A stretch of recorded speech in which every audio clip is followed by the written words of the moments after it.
I've worked for cities of multi-millions. I've worked for townships of less than 100.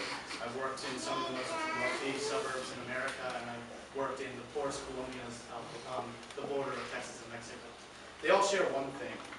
They have great places, and they have lots and lots of terrible places. It's hard to nail down a definition of what a great place is. We tried to reverse engineer great places. Here in Boston wanted to remake the great Piazza del Campo from Siena, Italy. The architects studied the design and geometry. So why is it such a disappointing place? Great spaces communicate and enhance its context. Holly White, a seminal figure in human behavior studies, made several very simple observations about general people. People want consistently active spaces, places that offer a reprieve from the elements, which feel safe, and people want a place to sit down. I asked you to think of a place you love. Now think, what do you do in those places?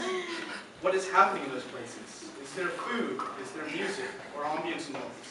Are there intriguing things to see, to buy, to smell?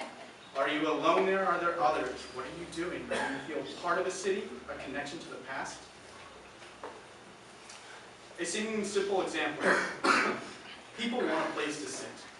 But why? Who is the user of this seating? What are they viewing? What are they doing?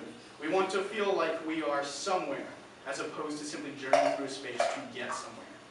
Many times the human element is lost if we follow a checklist. Even when we think we get everything on the checklist and in a purposeful place, we forget that great places are an intersection of life. Like baking, having all the ingredients together on the table does not make a cake. Whiteside Park here in Chattanooga is a brilliant example of the ingredients being there, but failing to mix. People are the mixers and the whisks of urban life. So let's change from the physical to the cultural.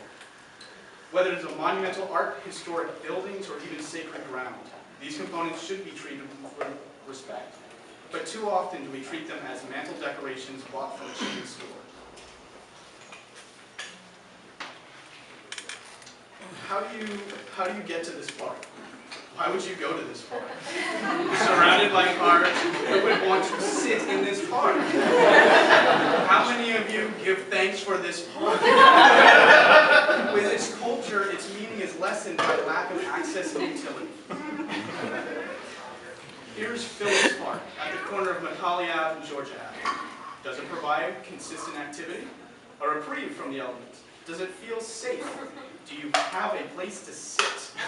Where are the cafes and concerts, the shopping and entertainment, dinner with a view of what everybody else is doing, places to play? There are no homes within visual range of this park or any restaurants, but surrounded by a sea of parking. It is in proximity to where people live, shop, work. Who will use this park? What is the purpose when surrounded by parking lots and building backsides? Here's the plaza in front of the TVA complex. Built like an amphitheater, there are few shows and fewer pedestrian entertainers. But in such a small space, you feel on display, unless it's activated by so many people that you feel as though you are part of a cast, not a one-man or woman show. At Unum Complex, there's an idea, but that idea wasn't completed. Something is missing. This place is inviting, but you aren't invited. Nor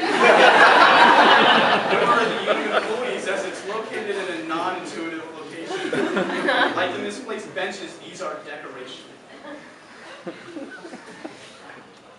Here at the base of Georgia, where Market hits 11th and the street grid shifts, see how this corner is utilized. Next to residential, shaded from the sun, planned with a purpose, relaxation, and simple social communication. Hidden in plain sight. Could it be better? Sure. But this simple space has everything you need to be a great place. Most residents will recognize Miller Park. How would you describe this park? There's seating and shading. It's near housing and jobs and eateries. But it is used, but not to a level that it could be. Why is that? It's both isolated and on display. In a bowl. Who wants to be down in a bowl, watched by all the passersby?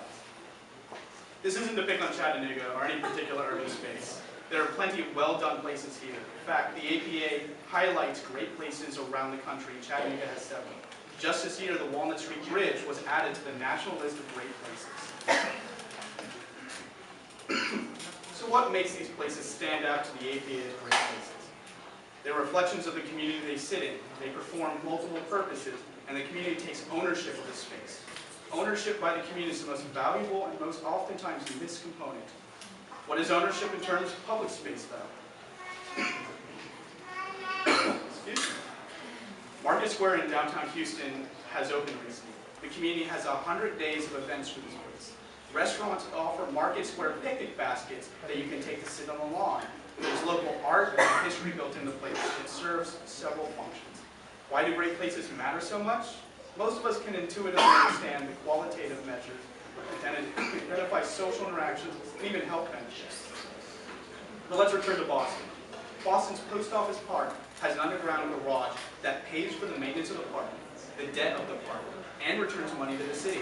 It also increases the value of the buildings around it higher than if a building was built on it. Great places push both great economies further.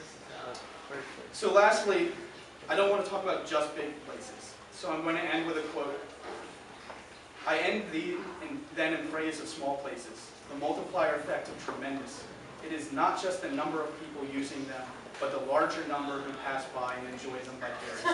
Or even the larger number who feel better about the city center for knowledge of them. For a city, such places are priceless. Whatever the cost, they are built of a set of basics, and they are right in front of our noses if we will look at them. And that was written by Holly White nearly 40 years ago, and is still true today.